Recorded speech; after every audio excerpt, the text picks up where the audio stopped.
Step 1. Skin Prep. During this step you will begin by applying a generous amount of moisturizer to the skin, followed by a primer suitable to the skin type. This will ensure your makeup application is flawless and long-lasting. Your skin prep will be a skin barrier, but also providing a silky smooth canvas to layer product. Step 2.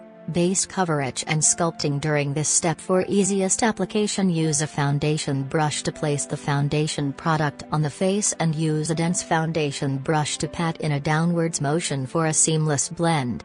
By using a brush you will get a fuller coverage and airbrushed finish. When applying a concealer, ensure the shade is 1-2 shades lighter than the foundation to illuminate. When sculpting the face, a shade 1-2 shades darker than the foundation is needed in a cream product. The product is placed in the outer perimeter of the face to give the illusion of shadows, providing an enhanced facial contouring. With a small amount of concealer, a line is made directly under the cheek contour to clean up and provide a sleeker look. This is blended downward into the jaw tip. Applying concealer to the eyelid area and setting with powder creates a primed blank canvas for eyeshadow, which will be applied later on.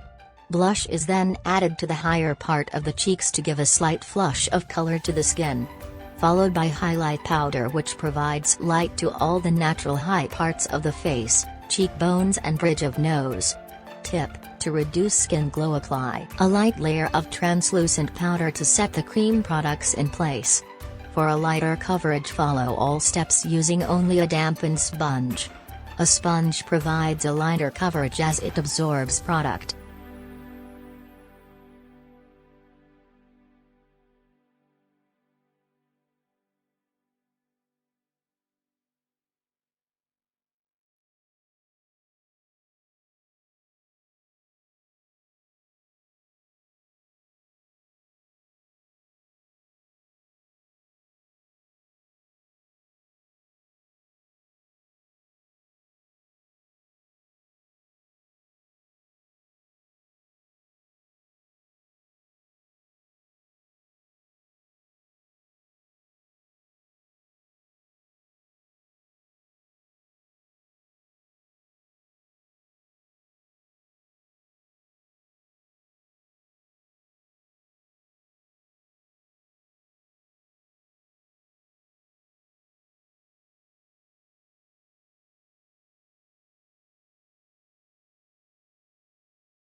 For an easy glamorous eye look, start by blending an eyeshadow close to your natural eyelid color as a base for the layering of shadows. With a darker shade 3-4 shades darker, smudge into the outer lash line and blend into the outer corner for a smoky effect. Use a shimmer shade of your choice in the inner half of the eye. For eyebrows, lightly fill in with a similar hair color powder and brush through the brows for a slightly filled look. For lashes, use a half a wispier lash and place in the outer corner lash line for a more dramatic cat eye effect. For lips, use a red to rosy tone lip. Emphasize your natural tones and enhance your lip. Tips on color correcting. Thank you for choosing Makeup with Sandy, LLC. When learning this easy to do look, tag us on Instagram at SANDIIMUA.